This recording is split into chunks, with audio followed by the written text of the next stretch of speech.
औज़ुबिल्लाहि मिनश्शैतानिर्रजीम बिस्मिल्लाहिर्रहमानिर्रहीम अल्हम्दुलिल्लाहि रब्बिल आलमीन वस्सलातु वस्सलामु अला रसूलिल्लाहिल करीम रब्बि इश्रह ली सदरी व यस्सिर ली अमरी वहलुल उक़दतम मिन लिसानी यफ़क़हू क़ौली। अस्सलामु अलैकुम व रहमतुल्लाहि व बरकातहू। डियर व्यूअर्स, ये मैं एक वीलॉग लेकर आया हूँ जो एक गढ़ी हुई हदीस के मुतालिक है और जो इस्लाम के उसलूब के ख़िलाफ़ है, इस्लाम की ईथोस के ख़िलाफ़ है कि इस्लाम जो है वो रेशलिज़म अल्लाह ताला ने फरमाया है और इनफैक्ट रसूल अकरम सल्लल्लाहु अलैहि वसल्लम की हदीस क़ुदसी है कि एक अरब की अजमी पर कोई फ़ौक़ियत नहीं और एक अजमी की अरब पर कोई फ़ौक़ियत नहीं। तो उसके बरख़िलाफ़ ये एक गढ़ी हुई हदीस है जिसका मतन है that it is better for you to speak in Arabic and avoid speaking in Persian, for verily it breeds hypocrisy। इसको इमाम हाकिम ने अपनी किताब में लिखा है और इसको इमाम ज़हबी ने हुक्म लगाया है कि ये गढ़ी हुई हदीस है। अब मुझे लगता है कि ये किसी अरबी ने अपनी अरबी जो नस्ल है उसकी मोहब्बत में आके ये हदीस गढ़ी है, लेकिन फिर वही बात कि उसने कितना बड़ा गुनाह कबीरा किया है कि उसने एक झूठी बात अल्लाह के नबी सल्लल्लाहु अलैहि वसल्लम पर मंसूब किया है।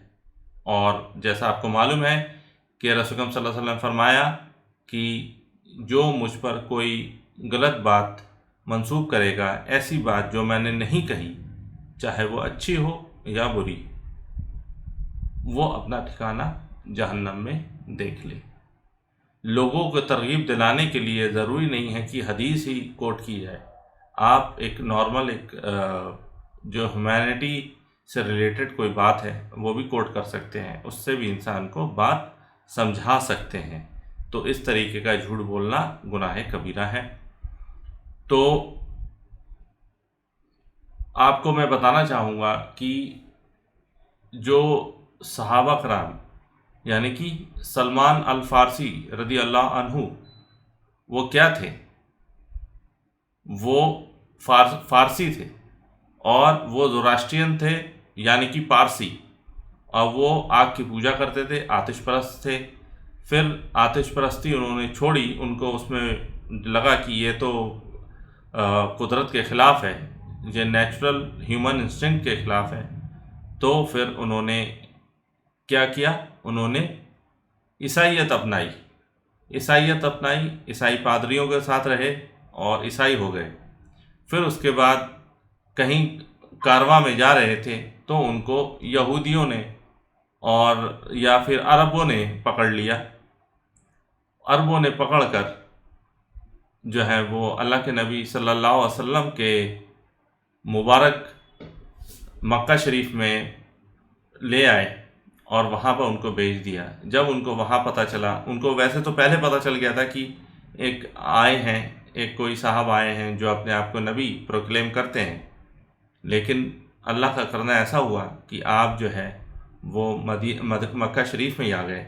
मक्का शरीफ में जब रसूल सल्लल्लाहु अलैहि वसल्लम से भेंट हुई तो अल्लाह के नबी सल्लल्लाहु अलैहि वसल्लम से मिलकर आपने इस्लाम कबूल किया। तो ये सलमान फ़ारसी थे और इन्होंने ही ग़ज़वा खंदक में जो है रसूल सल्लल्लाहु अलैहि वसल्लम को हिंट दिए थे और सजेशन दिया था कि आप जो है पूरे मदीना के इतराफ़ में जो है खंदक खोद दीजिए, ताकि जो इतने बहुत से 10,000 के करीब जो कुफ़ार मक्का जो अरब जो आ रहे हैं वो रुक जाएंगे। तो ये सलमान फ़ारसी थे। और ऐसे ही हज़रत बिलाल बिन रवाहा रदी अल्लाह अन्हु, ये रसूल सल्लल्लाहु अलैहि वसल्लम के चहेते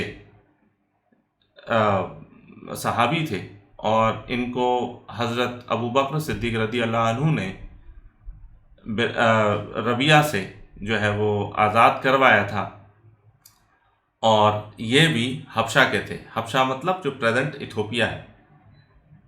तो इनके बारे में तो کوئی بھی جبرائیل علیہ السلام نے کوئی وحی لا کے نہیں دی رسول اکرم صلی اللہ علیہ وسلم کو، منافقت کی، کیونکہ یہ لوگ تو اجمی تھے۔ اجمی مطلب غیر عرب، اجمی کا مطلب لٹرل میننگ ہوتا ہے ان پڑھ، اور جن کو وہ سوچتے تھے عرب، یہ سوچتے تھے، ان کو اتنا ناز تھا اپنی لینگویج پہ کہ وہ جو سوچتے تھے جس کو عربی نہیں آتی وہ ان پڑھ ہے، اسے کچھ نہیں معلوم، اس کے اندر بھوسا ہے۔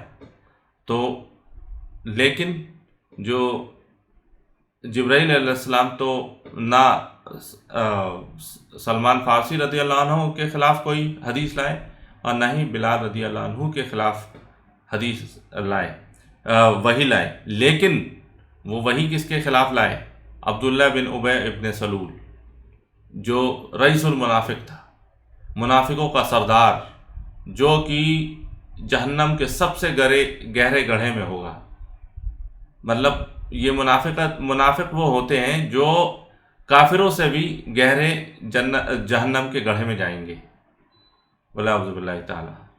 اللہم لا تجعلنا منہم، اللہ ہم ان میں سے نہ ہوں، آمین۔ تو یہ عبداللہ ابن ابی ابن سلول یہ رئیس المنافق تھا، تو یہ عرب تھا، مدینہ کا رہنے والا تھا، مدینہ کا راجہ بننے والا تھا، تبھی رسول اکرم صلی اللہ علیہ وسلم نے ہجرت کر دی، تو اس کا سارا پلان چوپٹ ہو گیا۔ جب پلان چوپٹ ہو گیا تو اس لیے یہ خندق کھانے لگا رسول اکرم صلی اللہ علیہ وسلم سے، اور اس نے پھر اپنی جہنم کمائی۔ تو اللہ تعالیٰ قرآن مجید میں فرماتا ہے، اور اعوذ باللہ من الشیطان الرجیم، بسم اللہ الرحمن الرحیم، الاعراب اشد کفرا ونفاق۔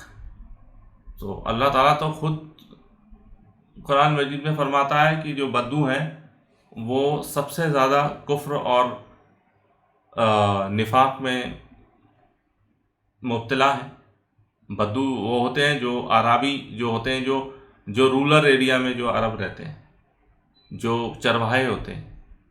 تو اللہ تعالیٰ تو خود فرما رہا ہے کہ ان سے زیادہ منافق اور کفر پہ کوئی نہیں۔ تو یہ جو گڑھی ہوئی حدیث ہے یہ ایک دم قرآن مجید کے بھی خلاف ہے، اور رسول اکرم صلی اللہ علیہ وسلم کی جو ہے وہ سنت کے بھی خلاف ہے، کہ جو غیر عرب صحابی تھے ان سے رسول اکرم صلی اللہ علیہ وسلم اشد محبت کرتے تھے، اور جبکہ یہ عبداللہ ابن ابی ابن سلول جو تھا منافق تھا، لیکن اس کا بیٹا جو تھا عبداللہ وہ صحابی تھے، اور ان سے بھی رسول اکرم صلی اللہ علیہ وسلم محبت کرتے تھے۔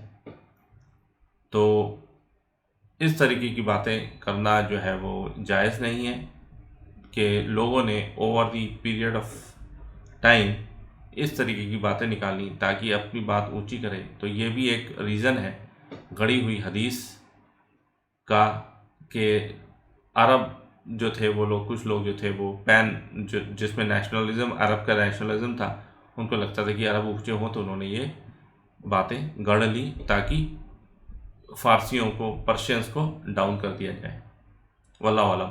سبحانک اللہم و بحمدک، نشہد ان لا الہ الا انت، نستغفرک و نتوب الیک، وما علینا الا البلاغ المبین۔ جزاکم اللہ خیر۔ السلام علیکم ورحمۃ اللہ وبرکاتہ۔